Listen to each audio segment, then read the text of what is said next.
वो कहते हैं ना कि मुसीबत के दौर में ही इंसान की क्षमता की असली पहचान होती है।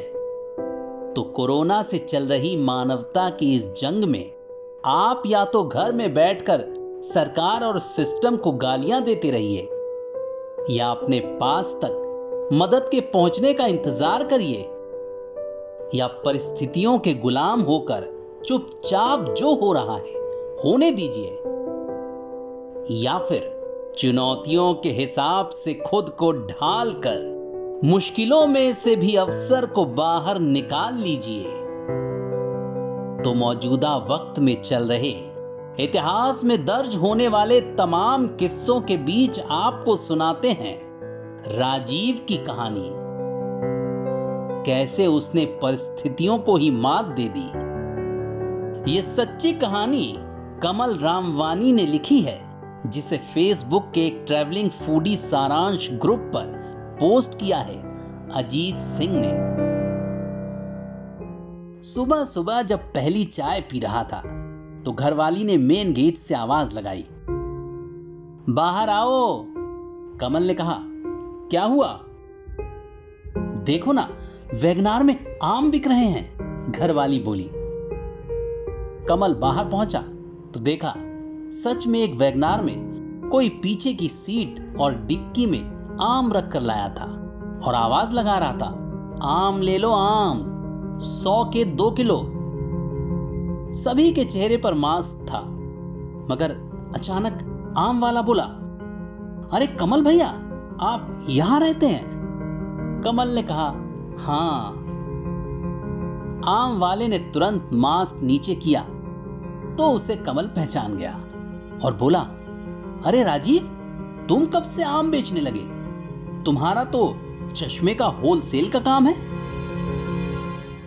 बस उसके बाद राजीव ने जो कुछ भी कहा वो परिस्थितियों को गाली देने और किस्मत के सहारे बैठने वालों के लिए कड़वी सीख है, सीख।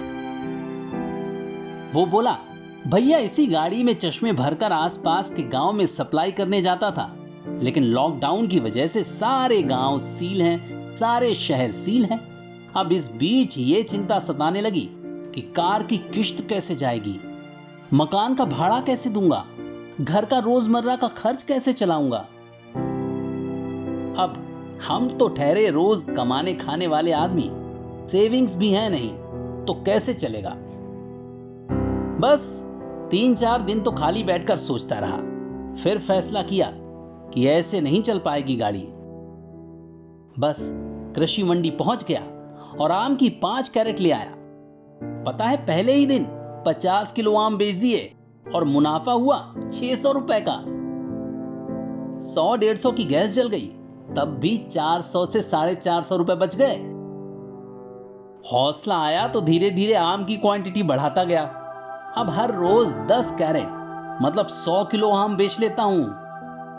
36 से 37 रुपए किलो मंडी से मिल जाते हैं, 50 रुपए किलो बेचता हूं। मासी के लड़के को भी साथ में रख लिया है, उसे हर रोज 200 रुपए देता हूं। 200 की गैस जल जाती है, फिर भी हर दिन के 800 रुपए बचा लेता हूं। कमल की आंखें तो जैसे फटी की फटी रह गईं। जो घर बैठकर परिस्थितियों के सामान्य होने और सब कुछ ठीक होने का इंतजार कर रहा था, अब सोचने लगा कैसे सिर्फ 3 दिनों में एक चश्मे बेचने वाले लड़के ने खुद को मानसिक रूप से इतना मजबूत कर लिया और अपने धंधे को भी परिस्थितियों के हिसाब से बदल लिया। खुद भी कमा रहा है और एक लड़के को भी रोजगार दे दिया है। इसने इस बात की परवाह बिल्कुल नहीं की कि कैसे गलियों में जाकर एक चश्मे का होलसेलर आम बेचने के लिए आवाज लगाएगा। जब देश का मिडिल क्लास वर्ग बीते 50 दिनों से भविष्य की चिंता में घुला जा रहा है, घर बैठकर सिर्फ परेशानियों को गिन रहा है, टिकटॉक और व्हाट्सएप पर अपना वक्त बर्बाद कर रहा है, सिस्टम को गालियां दे रहा है, ऐसे में इस लड़के ने 40,000 की कमाई कर ली।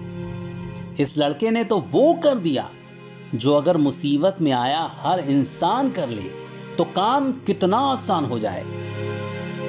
फिर सरकार भी इस तरह की परेशानियों से अपना ध्यान उठाकर देश के लिए ग्लोबल फायदे की योजनाएं बना सके, कोरोना से असली लड़ाई लड़ सके और हर किसी का भविष्य भी सिक्योर रहे। ये एक छोटा सा उदाहरण है। अगर हम सब भी राजीव की तरह खुद को तैयार करें बड़े से बड़े बदलाव के लिए, तो मुसीबत कहां है, भविष्य की चिंता क्यों है। तमाम ऐसे बिजनेस हैं जो इस लॉकडाउन में खत्म हो गए हैं और कई ऐसे हैं जो बाद में भी बंद हो जाएंगे। चीजों को पटरी पर आने में काफी वक्त लगेगा। कई बिजनेस बंद होंगे तो कई नए मौके भी आएंगे। मसलन हाइजीन और बेसिक नीड्स जैसे बिजनेस डेवलप होंगे। ऐसे में आपको भी बदलाव के लिए खुद को तैयार करना होगा, खुद को मानसिक तौर पर तैयार करना होगा और राजीव की कहानी से सीख लेनी होगी।